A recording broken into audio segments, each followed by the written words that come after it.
there. First off, Speaker Gingrich, I'd just like to thank you for your time. My name is Sarah. I'm a freshman at the college. And my question is, a recent study by researchers at Harvard Business School and Duke University found profound economic inequality in the United States. The wealthiest 20% of Americans hold 85% of the wealth, while the poorest 40% hold less than 1%. And the OECD recently found that social mobility across generations in the United States is among the lowest in the developed world. If a core American value is that all men and women are created equal, are we upholding that value for children born into such profound inequality? And if not, how can we as a nation do better? That's a good. I think that's a very good question. I would say to you that the report you just read represents 3 different parallel policies of government failure. The third and most recent is the collapse in housing values.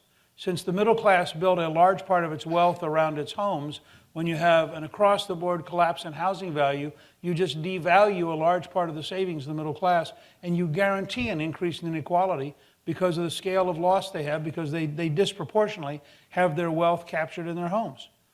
Second, the collapse of manufacturing, and having had a government policy which has been explicitly anti-manufacturing, means that people who are at the margins, who historically would have worked their way up, and Rick Santorum is actually totally right on this, the people who would have worked themselves up through manufacturing jobs don't have jobs.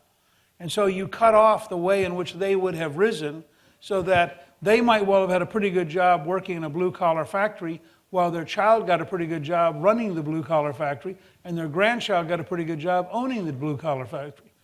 Today, that first rung is gone. Third, and this is something that no liberal wants to deal with, the core policies of protecting unionization and bureaucratization against children in the poorest neighborhoods, crippling them by putting them in schools that fail, has done more to create income inequality in the United States than any other single policy. It is tragic what we do in the poorest neighborhoods in trapping children in, first of all, in child laws which are truly stupid. Okay, you say to somebody, you shouldn't go to work before you're what, 14, 16 years of age. Fine. You're totally poor. You're in a school that is failing with a teacher that's failing. I tried for years to have a very simple model. Most of these schools ought to get rid of the unionized janitors, have one master janitor, and pay local students to take care of the school. The kids would actually do work. They would have cash. They'd have pride in the schools. They'd begin the process of rising. You go out and talk to, as I do regularly, talk to people who are really successful in one generation. They all started their first job between 9 and 14 years of age. They all were either selling newspapers, going door to door. They were doing something. They were washing cars. They all learned how to make money at a very early age. What do we say to poor kids in poor neighborhoods? Don't do it. I mean, remember all the stuff about don't get a hamburger flipping job? The worst possible advice to give to poor children. Get any job that teaches you to show up on Monday. Get any job that teaches you to stay all day, even if you're having a fight with your girlfriend. I mean, the whole process of making work worthwhile is central. We have cut, and this is a huge, you put your finger on it. I take seriously that every American of every ethnic background in every neighborhood has the right to pursue happiness, and that it was endowed by their Creator. That means you're going to see from me extraordinarily radical proposals to fundamentally change the culture of poverty in America and to give people a chance to rise very rapidly. One last example. Jack Kemp and I worked in the 80s on a concept where people in public housing could acquire sweat equity by taking care of the public housing. They could ultimately, over time, own the public housing. We were deeply attacked by liberals in the Congress who said, do you realize in New York City, if you allowed poor people to acquire ownership of their condominiums, they could sell them for over $1 million, and they wouldn't be poor anymore? And we said, yes. I mean, do you realize what you just said? And the people who most opposed it were the housing unions who did not want to see the housing authority replaced by poor people rising to middle-class status. I just share those ideas. Probably only got time for 2 more questions, so this one and this one, try to keep them brief, and I apologize to the others.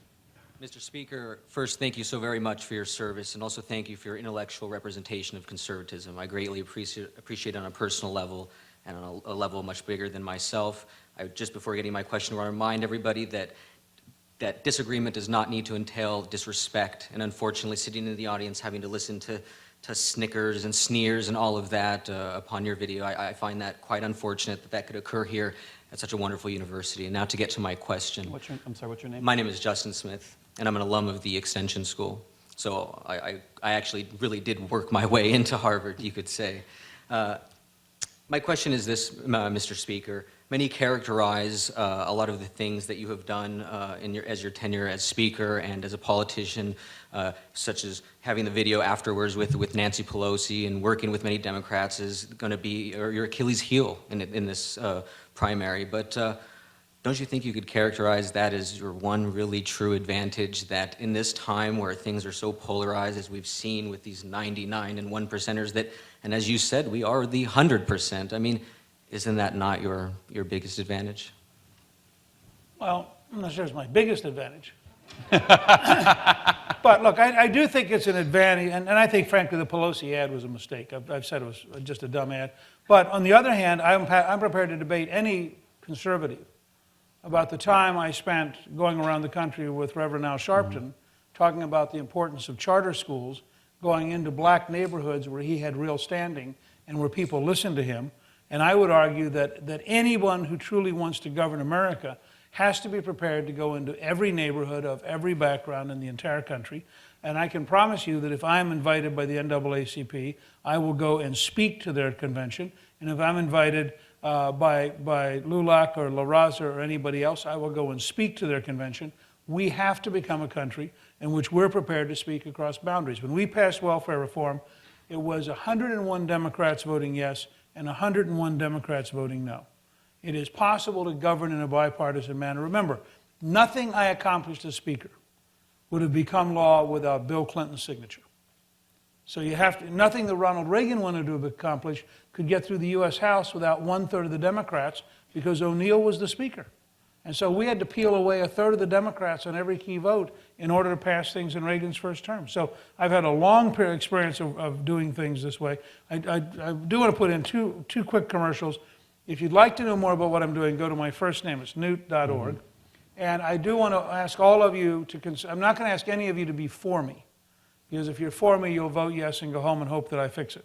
I will ask you all to consider being with me for the next 8 years, because this is going to be a tremendous struggle, and I will need you with me every day for 8 years to get this accomplished.